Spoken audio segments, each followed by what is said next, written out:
All right, good afternoon, everyone. Today I have Adrian from Expert Trading Programmers. And if you guys remember, we did a couple of webinars not too long ago on the manual backtesting expert. And this is something I used quite a bit, pretty extensively, really, before I was getting to the point where I wanted to start trading these methods. First in a sim account to prove them out, and then now live. So doing this manual type of backtesting was pretty essential to proving out what I was, working with, trying to prove out a discretionary method. And, of course, if you're trying to trade a purely mechanical system, then chances are, if you have it defined well enough and it's actually purely mechanical, then you can easily have it programmed, just write out the specs and send it to a programmer and they'll program it up for you. But when it comes to more qualitative type analysis where you're, kind of using chart patterns and, for instance, what we're doing with the trend channels and median lines and Elliott wave to some extent, you can't really program those things out. I mean, you can get close and, you can do certain things well enough, but at the end of the day, to get to the point where you're able to program a discretionary method to resemble something that you would actually use, or something the way that you would use it in real time is, well, basically by definition, it's just not possible. That's why it's called discretion, and it's qualitative. So you might be able to picture programmatically patterns, like pattern recognition type software, but it's such intensive programming and it takes such an incredibly long time that for most people it's just not feasible. So to do a kind of manual backtest, that's what we have to do this type of testing. But even in manual backtesting, there's some caveats and some pitfalls that people fall into, especially when it comes to tending to favor only adding up winning trades and then kind of talking yourself out of losing trades. Like, well, I wouldn't have taken that one because it's, this is obviously not lining up properly or blah, blah, blah. So you kind of have a little hindsight bias. But with the manual backtester, and Adrian's going to show you the basics. He's going to give you a kind of introduction to it and show you the new features that they've added. You don't necessarily have to see what's going on to the right of the screen. So you can scroll bar by bar, and that's one of the great benefits of the chart sync button, which I'll show a little later, connecting all the charts together and then not seeing what's happening on the next bar or the next hour until you actually scroll bar by bar by bar. Of course, you can do all that in market replay, but to go through 30, 40 days of market replay, well, that takes an incredibly long time. And of course, with the manual backtester, we can just simply go bar by bar and then linking that together with the chart sync button, connecting all these different charts together and being able to scroll bar by bar makes it so much faster. And the new features that he's added in makes this process even better and even faster. So he's going to show you a little bit about that now. And then at the end, I'll come back on just for a short time and show you a couple of examples of, well, maybe we'll just use the trade from today, and I'll just kind of mark that using the manual backtester and show you how we can use it for the type of trading that we're doing using this chart sync button as well. Okay, so with that, Adrian, I'm going to pass it over to you. First of all, I want to thank you, Daniel, for having me on and my pleasure. Presenting the product, and for giving such a good review just before. My pleasure. Thanks for making it. Oh, well, everything comes out of a necessity, really. And exactly. Necessity is always, and those are the best products, really, when you actually start with something that is necessary and then then you develop it for yourself. And then when you give it for other people to use it, they're all like, wow, this is actually pretty cool. Exactly. That's kind of how my stuff came about as well. Yeah, exactly. And this is, I reckon, this is how the best stuff comes out, when you don't develop it to sell it, where you develop it to use it, and then you think of selling it. Yeah, to pay for it. Yeah, pretty much. It takes a lot of time and money. Yeah. Yeah, exactly. All right, take it away. All right. So can everyone see my screen? Yeah, I see it good. Yes. Good. Perfect. All right. So first of all, we're going to have, we're going to put it on the chart, the ETP manual backtesting expert. We're going to go through the settings. First of all, I'm just going to apply it and then I'll show you. So the very first setting is the toolbar location. Now the toolbar location, you can have it, and this is the toolbar that we're talking about. You can have it either at the top, the left, or the right. Now I myself prefer it at the top. I know people that prefer it on the left. I don't mind. This is why we put everything in there. Now I will draw a quick trade just quickly, and then I'll go through how to draw trades, but I still want to go through some of the settings. So basically inside of these settings, you can have, you can show prices, true or false. If we go false, then the prices on the right side disappear for the lines. And if we show the labels, again, the labels on the left side will disappear. So you're not going to have entries, stops, or targets drawn there. Now we can have, this is going into the statistics side of thing. You can include slippage for trades, and you can have the number of ticks that you want your slippage to be per trade. And if you only want to use slippage for stops, so if a trade hits your stop, that's when you include slippage. And if you want to do that, then you set that to true. If not, if it's at false, it includes slippage on every single trade. Include commissions in the trade. Now, we normally test for futures systems. Now we've got the pound yen because this is a fresh NinjaTrader install, and Forex data was just the easiest to get. So you want to include commissions, and the commissions is $5 per trade, per position, and we'll go into more detail. That's roughly what it is. Starting equity in dollars, normally a $10,000 account. If you want to go way out there, you definitely can, but that's just a normal starting account. 1 year treasury yield percentage. This is for some calculation statistics. You can update this yourself. This is what we found it to be, 0.23%, but you can update it yourself, no problems. And the custom exit time. So for example, if you're trading futures and you want to get out of the trade by the time the day ends, or by right now it's set at 1600, you can set this to true, and then your trade would end at 1600 right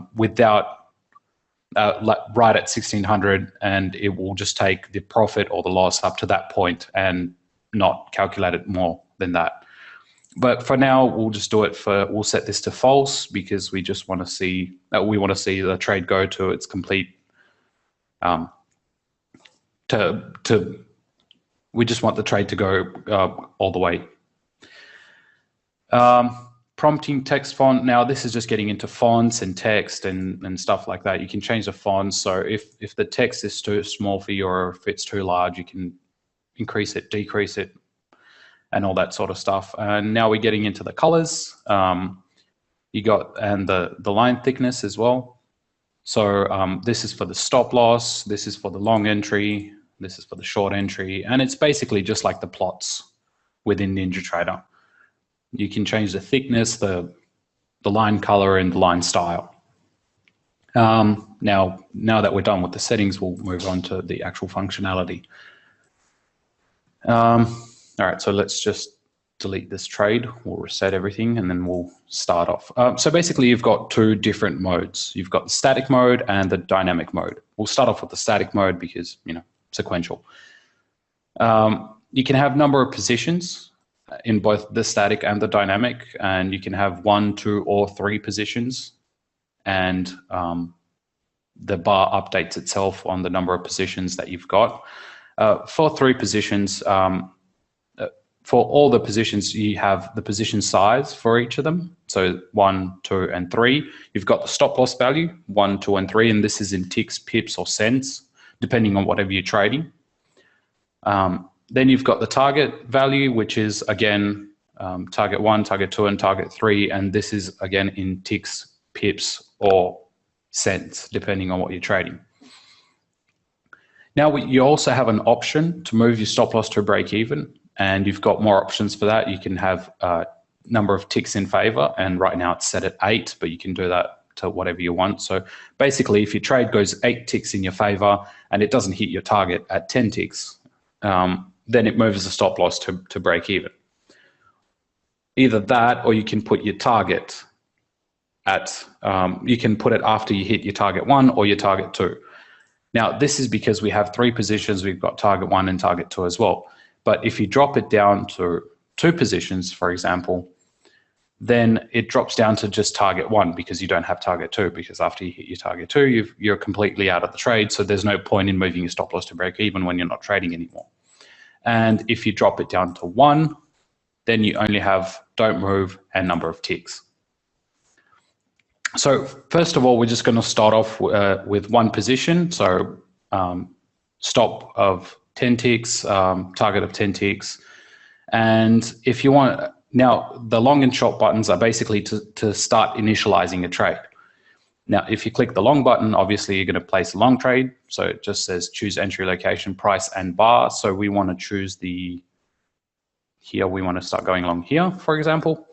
So as you can see, this is a long trade. It's a long. How can we tell it's a long trade? Because the entry is a purple one, the stop is below the entry, and the target is above the entry. So that's a long trade. The trade completion goes from the trade from start to finish is going from where the lines actually start drawing to where the lines stop drawing. So this is the entire lifespan of this trade. Let's see another one that we can do, maybe have it a little longer. We'll put the target at 20, for example, and I'll show you a short trade now. So let's just say we're going to go short from here. See, we've gone short from this point and we hit our target at this point. And I'll put in a losing trade as well, so then we can move on to the statistics. Now, this reset button, this is for both the static and the dynamic mode, basically. This is just a global button.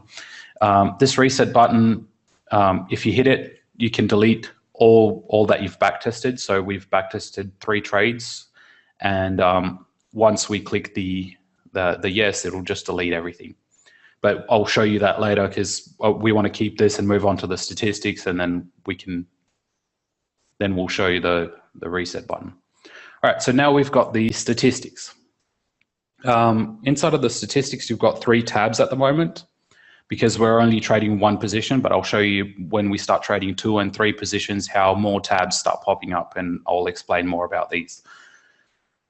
So the trades. Now, inside of the trades tab, you have trade number, which is 1, 2, and 3, which is on the chart, they're drawn as 1, 2, and 3 as well. You've got the tool that you've used, which is just a static for us right now. Then you've got the instrument that it's on, pound yen, entry date and time, entry price. If it's a long or a short trade, we've got 2 short trades, 1 long trade.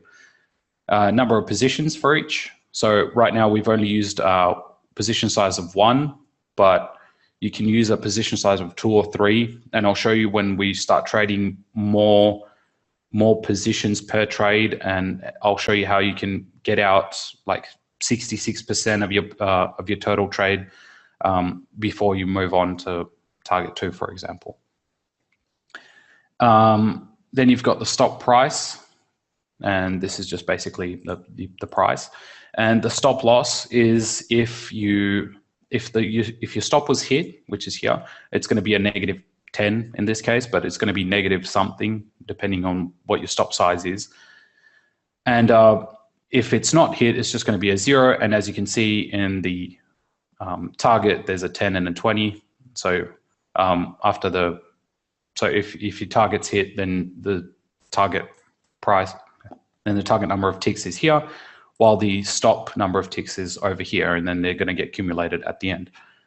1R is 10 ticks, and that's going on the R multiple. We can share some links and you can read more about the R multiple.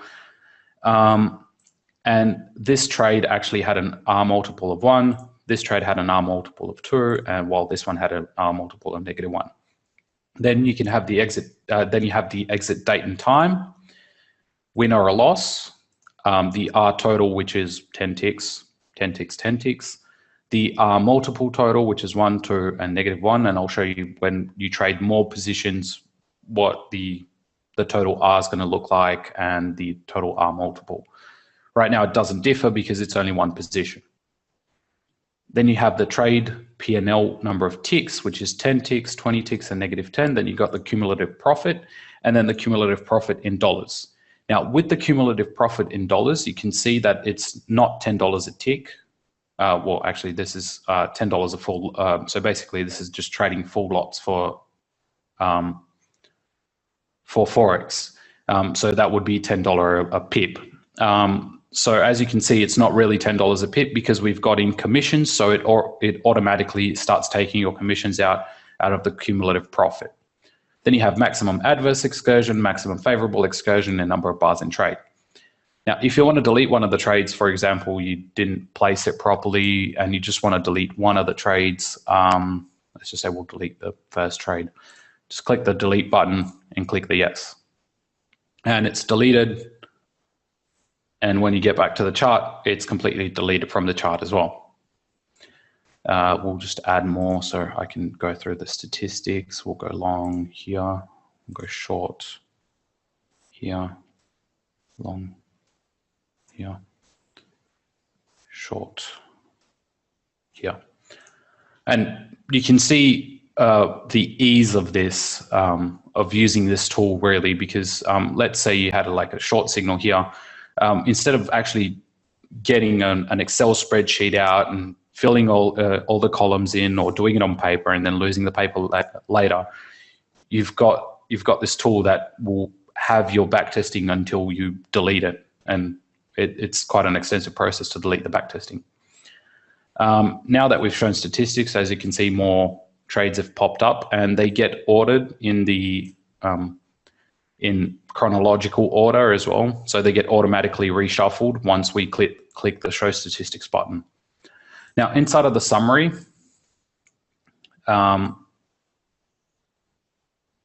we've got 3 columns.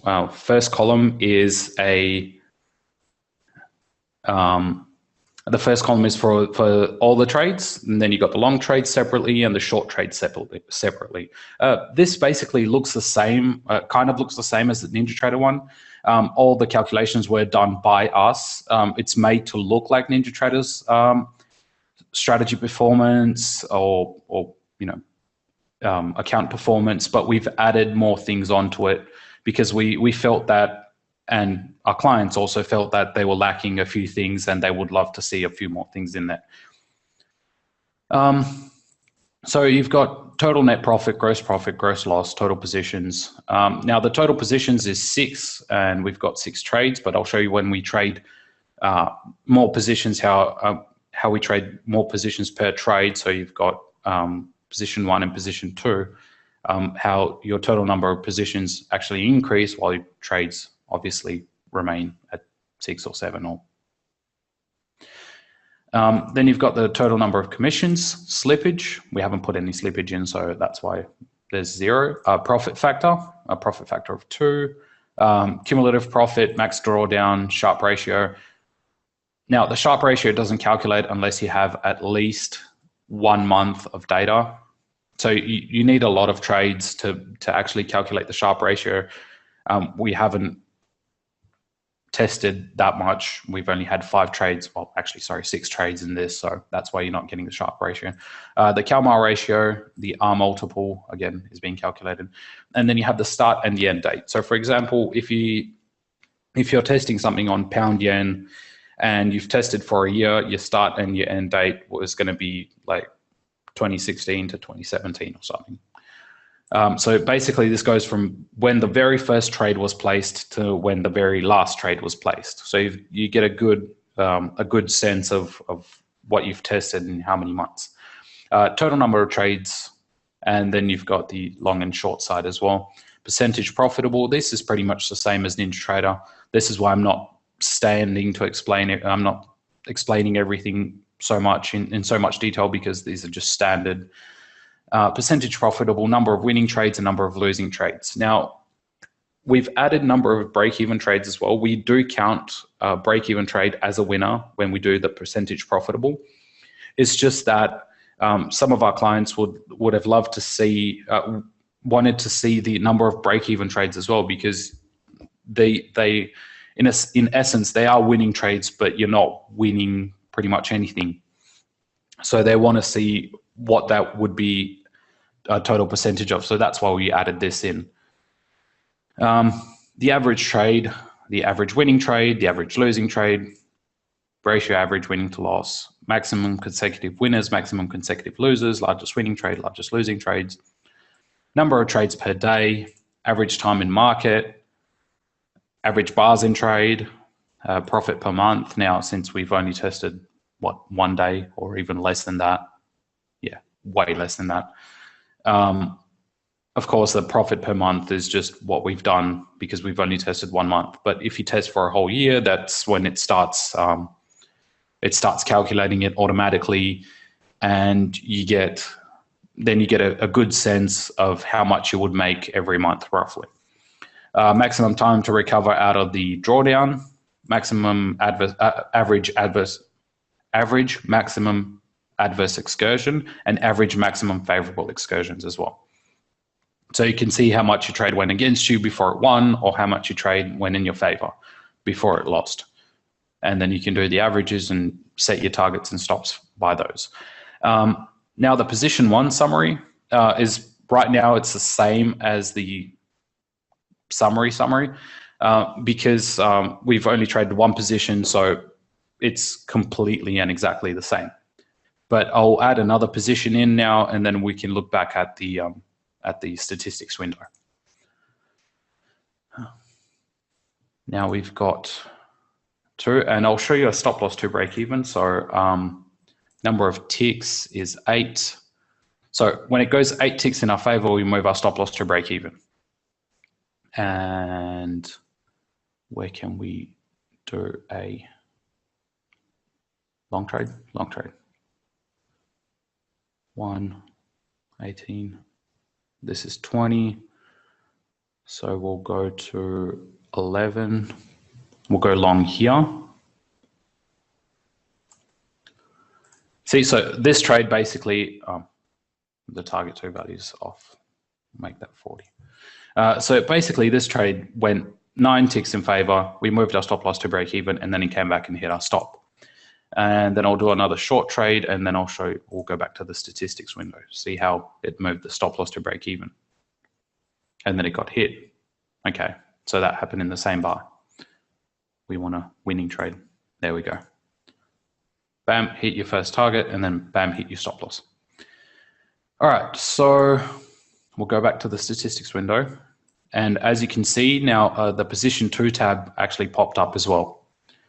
In the summary, you see that we've got 2 break-even trades, 3 losing trades, and 4 winning trades. Now for position 1, you see we've got the same.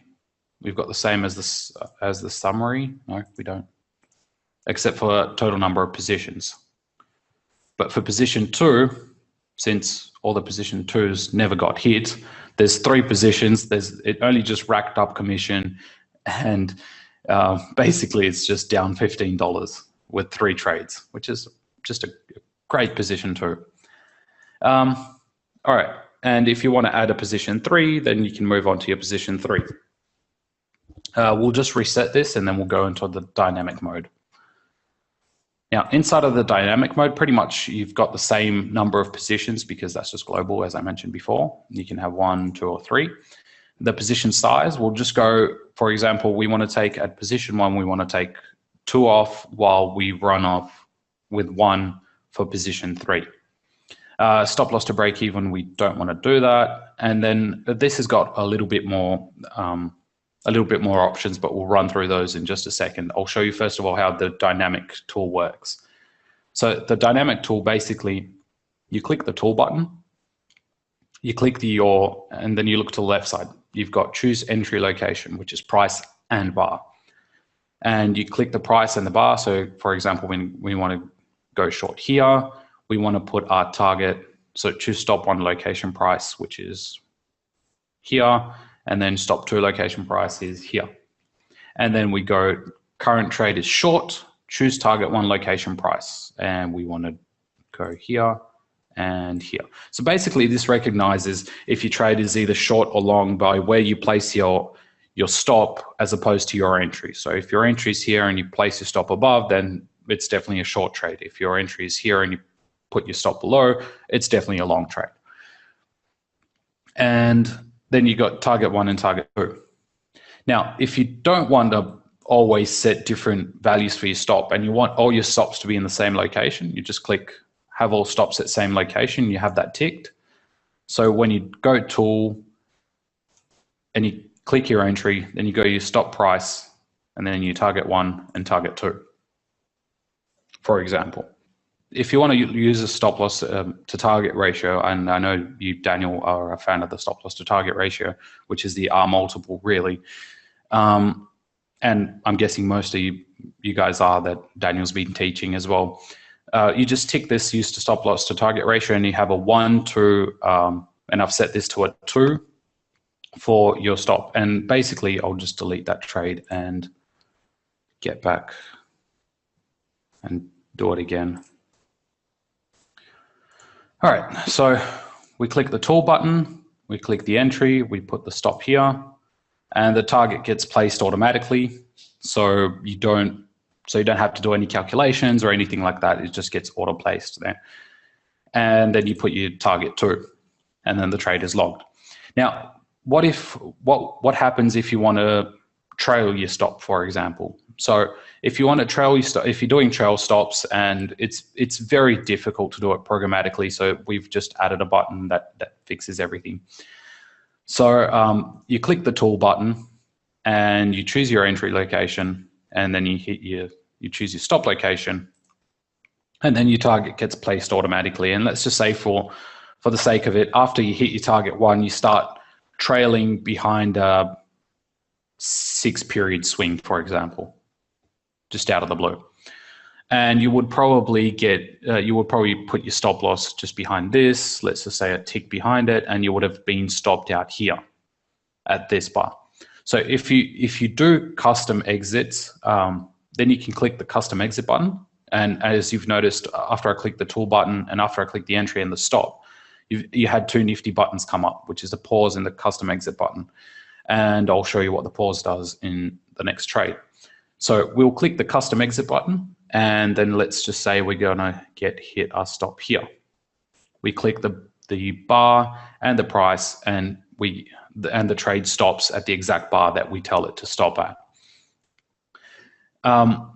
So if you did this, this is a better calculation. So for example, like here, if you had your entry, your target, and your target 2, but then your target 2 would have been hit on this bar and not the previous bar, the maximum adverse and maximum favorable excursion, well, in this case, the maximum favorable excursion wouldn't have been calculated properly, nor would have been the number of bars in trade.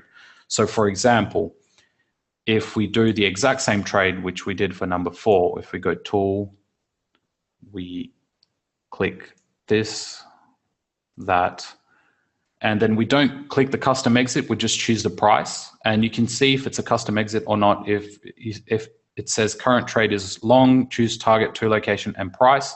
If you click the custom exit, it says price and bar, but we just want the price.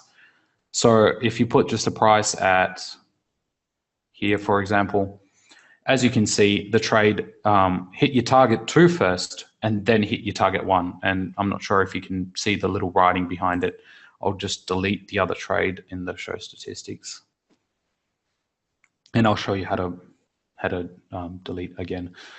So basically we want to delete trade number 1 because that's the one that went longer, obviously. Delete, yes, okay. And as you can see, the number of bars in trade are only from here to there, which is roughly around 6 or 7 bars in trade, while the other number of bars in trade would have been, I don't know, 15 to 20 bars in trade. So it actually does make, actually it's more like 30 bars, but anyway, it does make a difference choosing your exit. Now, let's say your trailing stops behind, let's just do it this way. Let's just say you enter your trade here. You put your initial stop loss above this high. You've got your initial target, but then you want to trail your stops and you don't get stopped out, but then you don't have any more chart to go through.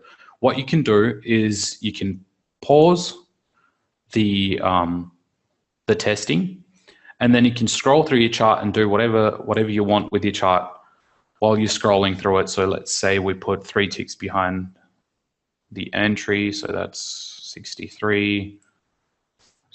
Going by the high swings, high swing, and I think you would have just been hit out here, which is 18, 21. So then you would have been taken out there. So once we got to the bar that we want to be taken out of our trade out of, you click the pause button again, which unpauses, and then we click the custom exit because it is a custom exit price and bar. And we get out at this price. And as you can see, the trade, we've entered it here and we've exited there. We made a whole bunch of money, like 62 pips. Good trade. Too bad it's fake. That's really cool. Yeah. Awesome addition. Yeah. And that's pretty much it. And so now we're going to go through basically all that you do in your in the manual backtesting expert has to be saved somewhere. So for example, when you take your trade, when you take the manual backtesting expert off a chart and you put it back on, you still get your all backtesting. So all this information has to be stored somewhere. And I'm telling you where this is stored because we've come up with this nifty little thing. So if you go to your documents, NinjaTrader 7, ETP and BTE, which is ETP and manual and backtesting expert, in the background folder, you've got all the testing that you've done up to this point. So for example, you've got the pound yen 150 tick chart. I had more when I was doing the testing, but I deleted those. So inside of this background folder, so all this testing that you're doing, you can grab this XML file, you can copy this, put it in an email, send it to your friend that has the manual backtesting expert as well. He can put it in the same folder that you've got here, which is NinjaTrader 7 ETP BT background, and then it'll show up in their old testing. And I'll show you how this works. So this old testing, basically, if you want to start a new backtest, then we'll just go, I don't know, we'll just call it cross, right? We start a new backtesting called cross. Well, what this new backtesting does really is, just click. So basically what this new backtesting does is it grabs, it just grabs a new file to store your stuff in, and you have to give it a name, and you can't duplicate the names, otherwise it just overrides your old backtesting. So do you want to start a new backtest with the name cross? Yes, we do. Do you want to duplicate the trades from the backtest, the one that we just did? And we'll just say no for this one, and then I'll show you how it works with the yes. Do you want to save this do you want to save backtest before opening the old backtest? Of course, we want to save. So now we've got cross. As you can see, the old testing is cross at the top. And you have none, old backtest, and cross. And the old backtest, when we select it, you can see that all our old backtesting comes up. Then we go back to the cross, and then we've got a completely new backtest. So for example, this is good when you're testing a system, for example, and you want to add a filter. And after you did all your trades, you did 332 trades, and you want to add a filter, and you're like, all right, I don't want to start this all over again. I just want to see what this filter, what it would have done with this filter. So you duplicate your trades, you start a new backtest, you duplicate your trades, and then you sequentially go through the trades and just delete the ones that get filtered out by your new filter. All right, so we'll just go dynamic mode. We'll go 2 positions and have all stops 1 to 1.5 tool. And I'm just going to throw some trades in here.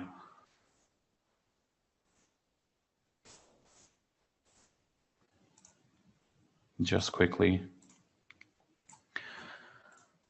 So as you can see in this folder, now we've got the new backtest called cross in here as well. So you've got 150 tick, and then you've got the cross.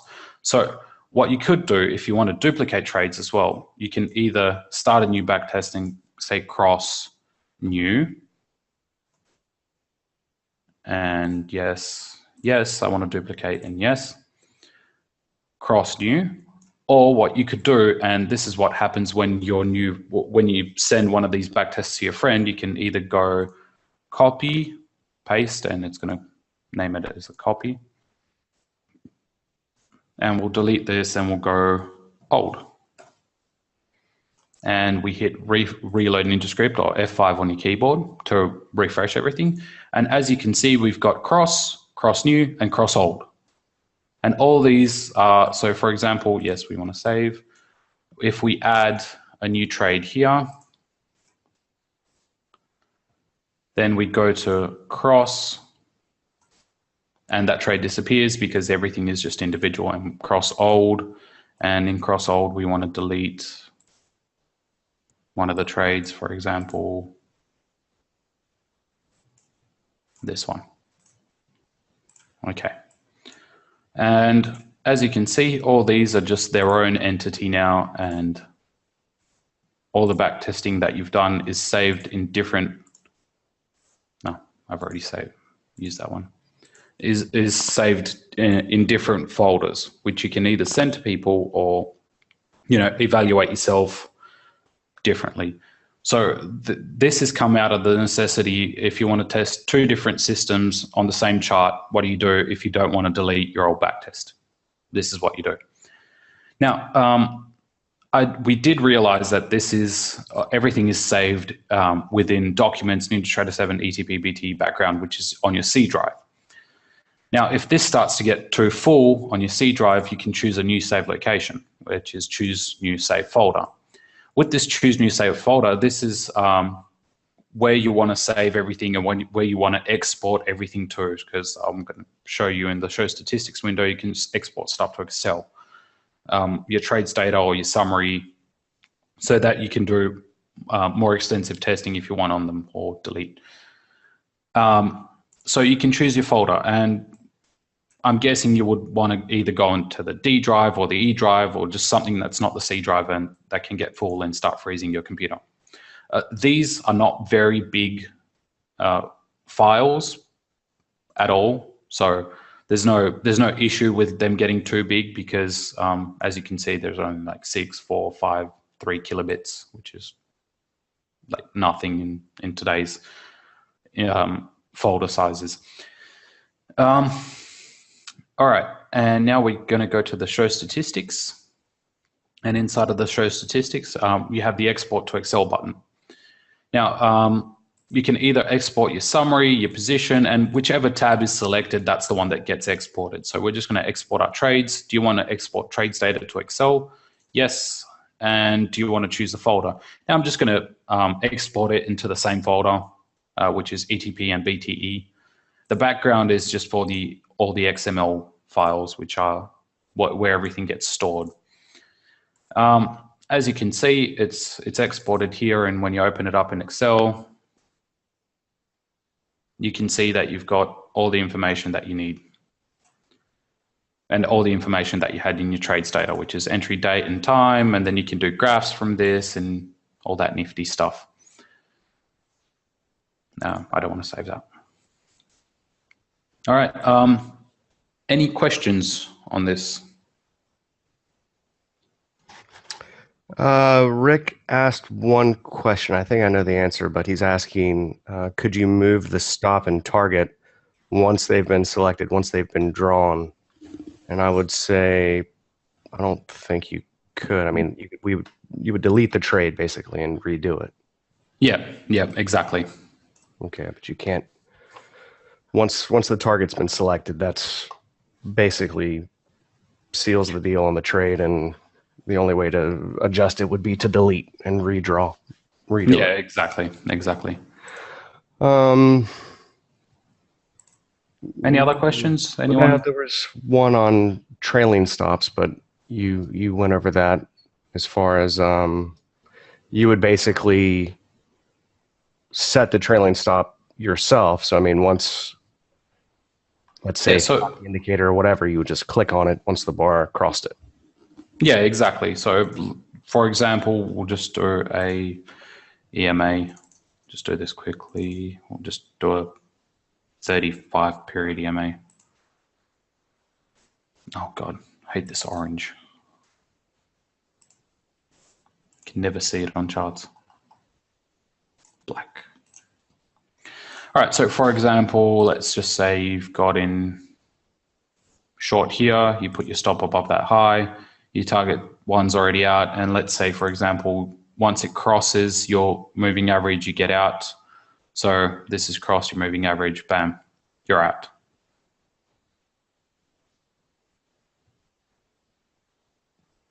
Yeah, perfect.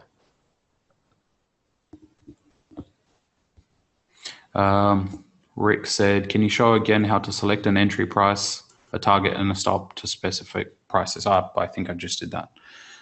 That was good. I answered that without even reading the question. I actually thought that there was... Yeah, if you want to know the exact price, you can use the crosshairs just to make sure that you're setting it to the exact price that you're yeah, exactly. Yeah.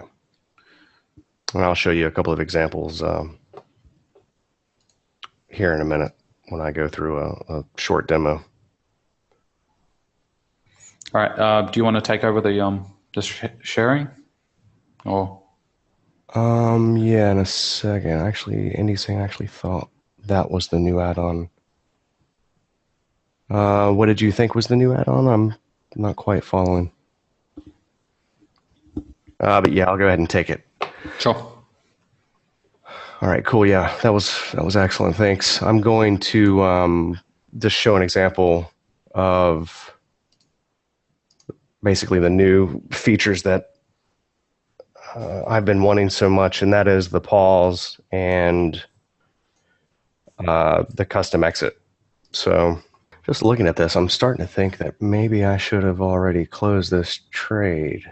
All right, well, anyway, we'll go over a couple of examples here. I'll show you how the chart link works a little bit here. Now, what we can do with the chart sync, and what I'm going to do first is disconnect from the data feed so that we can scroll back and not have, hindsight bias, even though I already know what's happened today, but let me disconnect.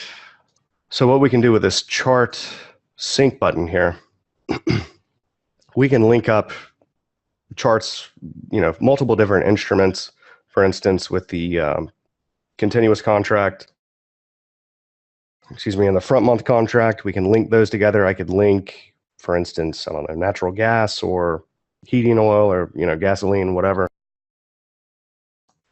by using a custom link tag here. So if I set this, all I've done is right clicked on this chart sync button here on the toolbar. If I just put an X or whatever, any character, then that character will be applied to the chart sync button to every chart that I apply it to. So for instance, I want to link the continuous contract with the front month contract, and now as I scroll, you see they sync up properly.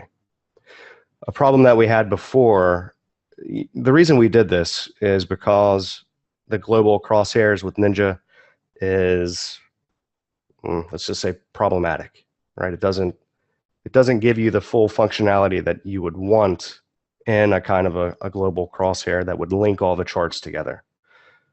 Basically, with this, you're trying to sync up the charts so that you can kind of home in on a specific bar, maybe to take screenshots and do a little bit of manual backtesting like we're doing here.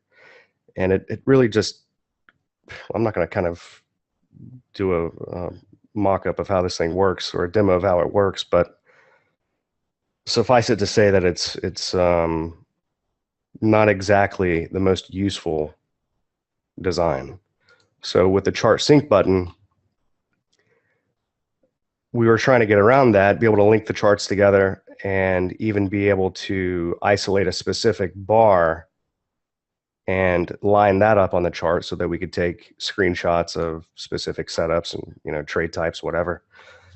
But one problem that we ran into was that we weren't actually displaying the bar from the higher time frame properly. We were showing the bar from the higher time frame, the full bar, before we had reached the close of that bar on the faster time frame. Okay, so that was a big issue when it came to trying to avoid that hindsight bias, because you're actually seeing what's happening at the end of the higher time frame bar before that bar closes, before you've reached the closing time of that bar on the faster chart. Excuse me. So what we did is we added in this offset by 1 bar, so that if for some reason you still wanted to retain that, whatever feature, I guess we turned a bug into a feature, but if you wanted that for some reason, if you wanted to see the close of the higher time frame bar before actually reaching that closing time on the faster chart, you could leave this set to false. Okay. Auto sync to the last bar is just what you're seeing here. It's, for instance, if I deselect or I remove that chart sync, I scroll all the way to the right here, and then I scroll back. This is the last bar. So when I apply the chart sync to this chart, it's going to auto sync this chart to that chart, if that makes sense. It's going to auto sync to the very last bar on the synced chart, okay?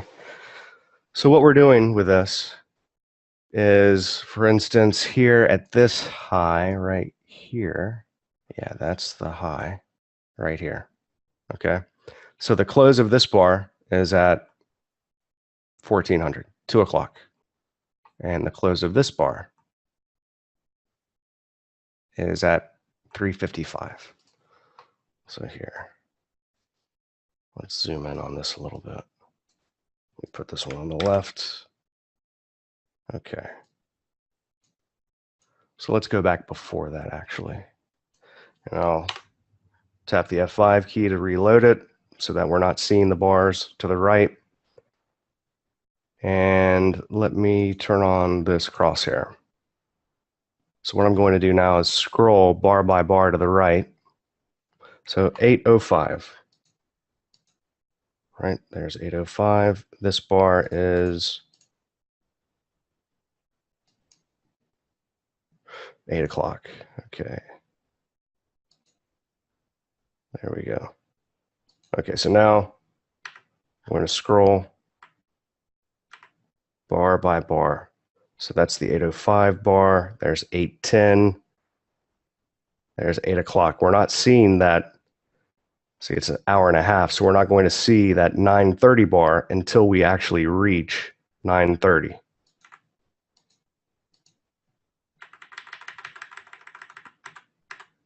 So there's 930. Now 935, we're seeing the 930 bar. Not until we actually get a bar past 930, you see.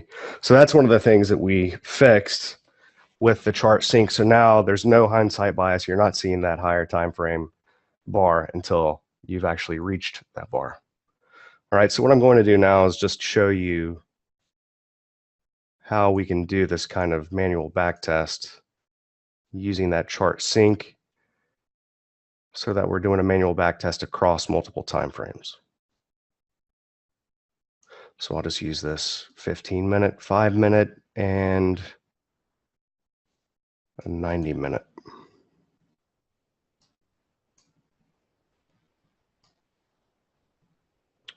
There we go.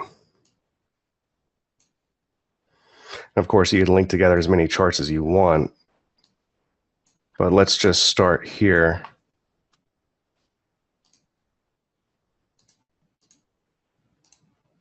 With these three, and then we'll use the high of the day today. All right, so I'm going to link this one as well. It's the 15-minute. Let's go all the way to the right. So this is where we're at right now. Let's start with a high yesterday because that came in with so many different areas. So we'll scroll back to just before that, right here. I'll reload this one, and reload this one. Okay, good. So what I want to do first is draw in the areas. Pretty straightforward. So we want to get up into that downsloping trend line over here. It's basically right where they come together. So we have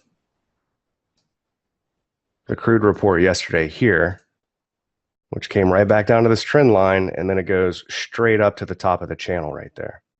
And at the top of that channel, obviously we have everything coming together right there. So now that we've reached the end of this 90-minute period, see the 90-minute bar is now showing, right? But we haven't quite made it to the top of the trend line on the 90-minute, maybe because I didn't connect it to the high there, did I? Yeah, there we are. We're pretty close. You see on the front month contract, we're already touching it. But now, when we put in a little swing high and then turn back down, and then come back and attack that high, we get an even larger amount of volume right there. So that's the point at which I want to pull the trigger here. So we haven't finished that 15-minute period. I think the next bar finishes that period, and I'm not sure exactly, but shortly thereafter, the 90-minute bar would close. So what I want to do is, well, I'm going to enter the trade, but when I'm using multiple charts on the same screen like this, it might be best for you, if you're doing this as well, to put the manual backtester on the left so that you can see the full controls. You can always use this drop down to access the rest of the controls, but I'm just going to bring this over a little bit. So there is the tool, the reset. I'll tighten these up a little. So right there is where I want to go ahead and enter. So I'll click on the tool. I'm going to take the first one off at 3-to-1 reward to risk. And then I'll take the second one off whenever I've met the rules where I want to exit. Basically, the next area that I want to exit is going to be an area of the market geometry with some volume coming in. Okay, so I click on tool. This is where I want to enter right here. I'm going to put my stop a bit above that. That's stop number 1. I'll put stop number 2 a little higher than that. Okay, so now what I want to do is pause this. So when I pause it, I can come back, draw on the chart, mark up the areas, and then start scrolling forward. So I click on pause, and now scroll forward.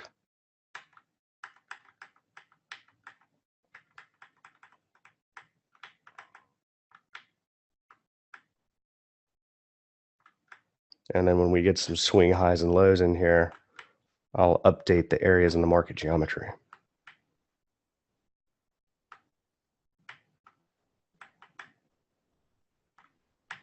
Okay, there's a little swing high right there. So what I can do now is draw a trend channel here.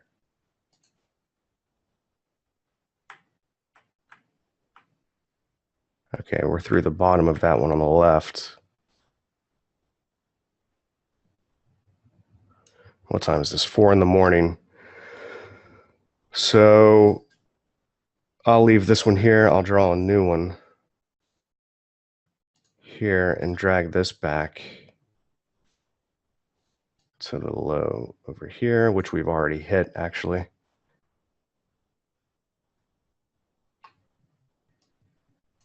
And I'll draw in a channel right here. So potentially we could trade down to that. I don't think we're going to do that by the time we make the low, but we'll see. The only issue that you're seeing here is when I'm hovering over this larger chart with the chart sync on, it's going to sync up the faster charts with the last visible bar on this higher time frame. That's the only issue that we've run into with the 1 bar offset, to be able to not see that higher time frame bar before reaching the close of that bar in time on the faster chart. We might be able to figure something out for that, but up until this point, we haven't been able to. So the only thing that you might want to try to avoid is dragging the toolbar over that chart. But it, it doesn't really hurt anything. You just click back on this chart and get it all lined back up. All right, so now we're coming down, and that's just with the chart sync button. All right, we're coming down. Okay, and here we're putting in a pretty massive extreme spike in volume. We're at the bottom of the channel again. We're at the midline of this upsloping channel here. So probably finding some support. I mean, it's obvious that we're finding some support. We have bullish divergence as well, so we're not moving down as quickly as we were back here. So I'm going to go ahead and close this trade here.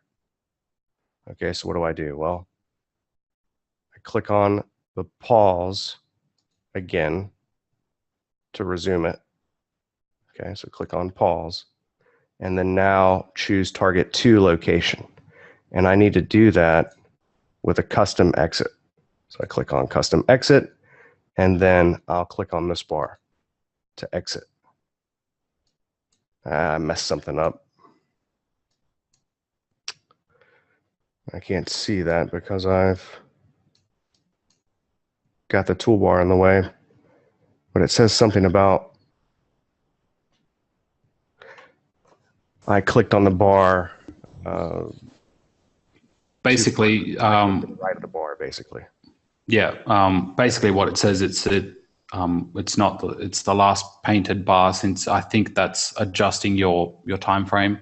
Yeah. You can't backtest in the future. Yeah. Because it doesn't know what's going to happen, so that's why you're getting that error. So I needed to click 1 bar to the left, basically.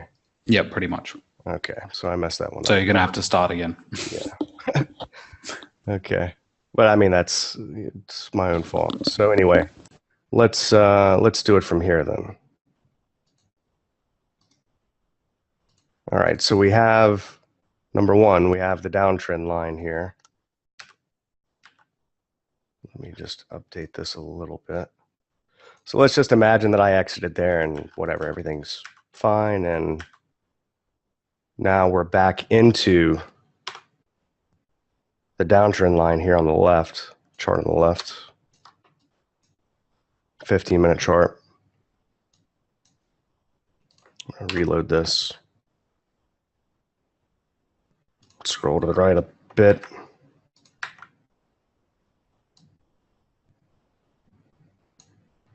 I'll draw this in actually as well.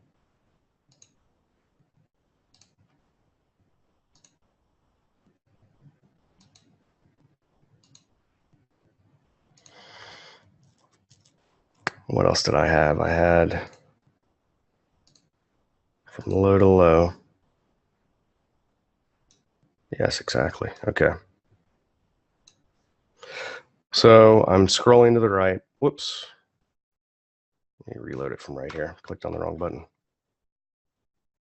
Scrolling to the right, bar by bar. See, we find support on that lower median line. I tried to short it there in the sim account, remember, this morning with Blackbird, and then got stopped out of that, and then it popped right up to here. It's actually the next bar that I entered on right there at the high. All right, so typically I would do this on the 1 minute chart or the 30-second chart and go bar by bar. But just to make it quicker, I was using the 5 minute here. So that's where I entered right there at 41, I think, right where we had all of these areas coming together. It was also the down sloping upper median line on the tick chart, you see right here. So we had multiple areas coming together right there. I think it was like 6 or 7 different areas. So this is where I want to enter the first contract right there. Oops, I gotta click on it. Tool, right there. And then I want the stop behind this swing high. I'll put stop 1, I'll put the second stop a little higher. So it's taking the initial stop, or sorry, the initial target off at 3 to 1. 3R, basically a multiple of 3 times the risk. And then I'm going to pause it and then scroll to the right. So what I'm looking for now is making it down to an area below this swing low right here. So what I'm, in my mind, I'm thinking, well, this is either 1 down and 2 up, or A down and B up. And that means that we're likely going to break this low at least. Either way, we're likely to break this low right here. Okay, so I have downsloping channel at 46.78. But if I'm day trading, we may not make it down, what is that, 200 ticks at the time, something like that. So we may not make it down that far. If we break the first structure low and I get some sort of volume, major volume come in, we hit any kind of an area, I'll go ahead and exit that trade. All right. So being able to pause it allows me to draw in the market geometry areas, move the charts around, and figure out where my next best target is going to be and what I need to look for before I take that target. So now we're moving down. We're at the bottom of this channel. We're actually going through that a bit. Let me reload this. There we go.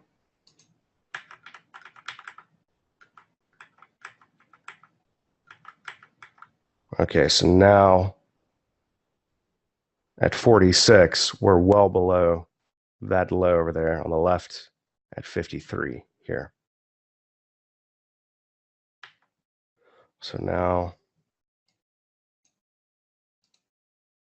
I'm really looking for any reason to get out, and that is enough of a reason right there. So I'll go ahead and exit this trade right here. You see? And I have 2 churn bars in a row. So I click on pause and then custom exit, and then I'll exit right there when we hit that channel. See? Right there.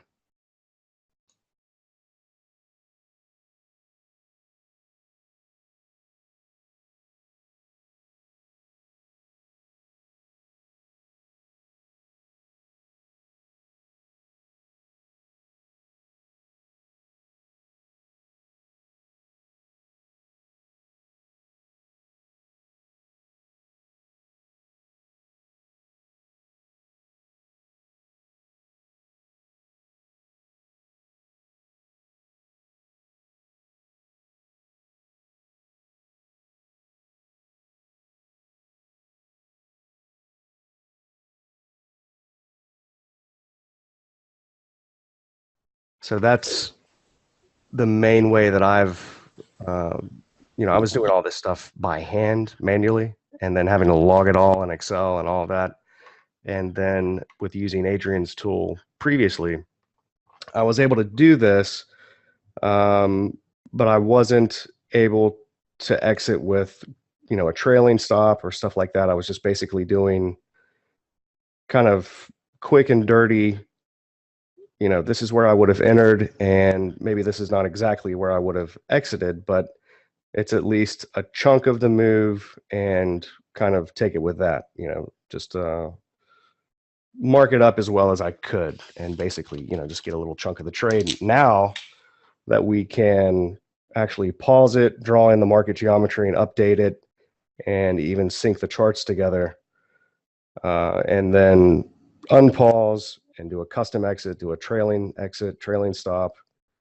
We can make this much, much more accurate for proving out some of these faster trades I've been working with in Blackbird during the trading room session. So what I've been wanting to do is focus more on identifying some of these faster setups, and I think it's been doing pretty well actually the past couple of weeks. So what I need to do now is actually go back, do this manual back testing, but do it for really at least about the past 3 months for each of the markets, and just do this day by day, bar by bar, and then kind of home in on a couple of more specific sets of rules for the trade management side as far as what we can actually program in Blackbird. So through the use of this, Josh and I and Corey and Clint and maybe a couple of other guys in the trading room can help. But we'll be doing this over the next, I would say, up until, I don't know, it might, I'm just kind of thinking out loud here, but it might take a solid couple of months to do the different markets and get through as much data as I want to before we have a proper set of statistics to work with for automating some more of that, or at least semi-automating some more of that trade management side in Blackbird. Not necessarily talking about precise rules for entering, but we pretty much have that as it is. I mean more along the lines of, when I see volume divergence at an area, even if it's sloping against the trade, or sorry, with the trade, do I need to get out, or will it continue to move to my target 6 times out of 10 or something like that? So these are the kinds of things that we still don't have precise statistics on, that we need to have so that we can make the trade management and the exit side more precise. As far as the entries, we pretty much have that down. I could refine that a bit, and I will refine that, but the real work that needs to be done is along the trade management side. And with this tool, now we'll actually be able to do that a lot faster, a lot more quickly. So of course we can't automate a system like this, which is really discretionary. So any help that we can get is needed and welcomed. And this is really what we've been waiting for, to be able to pause it, to do a custom exit, and be able to draw in the areas in between, and then unpause and do the custom exit to log the statistics. So I'll be working with this pretty extensively over the next few months, couple of months at least. And I'm sure there's some things that we'll find that can make it even better. And Adrian has been good enough to include the things that I've asked for pretty quickly, in fact. And then if we think of anything else, I'm sure he'll be able to make it even better. So with that, let me just show you guys how to access it on the site. Clint is putting up this update in the members area, which you'll be able to download here shortly. I think he's at the hospital right this second, actually. So if he didn't do it already, then I'll do it now. But if you don't have it yet and you want it, this is the web page for that. And I'll put this in the chat now.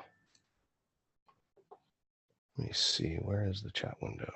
There it is. Yeah, Jordy was asking about Ninja 8. The volume divergence, all the stuff, we're shooting for next Friday to complete it, and then the installer for Labor Day. So we should have it by Labor Day. As far as the volume divergence, the reader manager, this little window I have here, and then we'll be working on Ninja 8. This is the reader manager thing I was talking about. So it seems to be working. So Adrian, you had some ideas to Ninja 8. I guess you're already working on it, aren't you? Yes, it is a work in progress. Ninja Trader 8. It's annoying. How are you finding it? Progress. Oh, it's, as I said, it's annoying. It's basically having to learn everything from scratch because WPF is just completely different to Windows Forms. But yeah. Anyway, properties are the same, names are different. Right. Yeah, it's annoying. The whole user interface side of it, I guess. Yeah, that's as for the user interface, we're going to add the switch, the move targets and stops. So if you click on a target, or we'll find a way to do it. Right now, if we did the moving targets and stops and entries and all that stuff, it would have to calculate every line that's been drawn on the chart, which is very labor intensive for the CPU. And we have to think of a way to do this so that you maybe have to select the trade, or just being able to edit through text, maybe. Yeah, in the spreadsheet.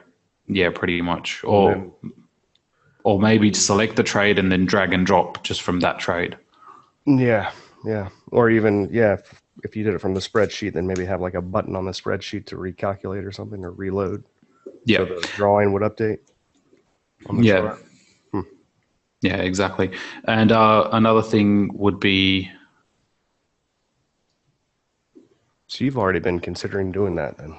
Yeah, and another thing is going to be in the show statistics window right now, you can only delete one trade, and it gets very annoying when you try to delete more trades than that. When you know you've got to delete like 3 or 4 trades, it just takes forever. So we've come up with this idea where you put a checkbox in that column where you got the delete, and then you check all the trades that you want to delete, and then there's going to be a button at the bottom that are going to delete the trades. So gotcha. Cool. But Ninja Trader 8 is a fair bit away. First, we have to finish it, then we have to test it extensively, then we have to give it to someone else to test it extensively, and only after that, we're going to release it to the clients. Yeah. All right. Well, thanks again for having me, and thanks, guys, for listening to me rant on. No, I'm sure everybody appreciated it. It's a really cool tool, and it's something I've been wanting to do more of, but just haven't been able to, and now we can. So it's really great. Have an awesome rest of your day, guys. All right, buddy. I'll talk to you later. Everybody take care, and I'll talk to you guys that are in the trading room tomorrow morning. All right. All right. Bye. Bye, everyone.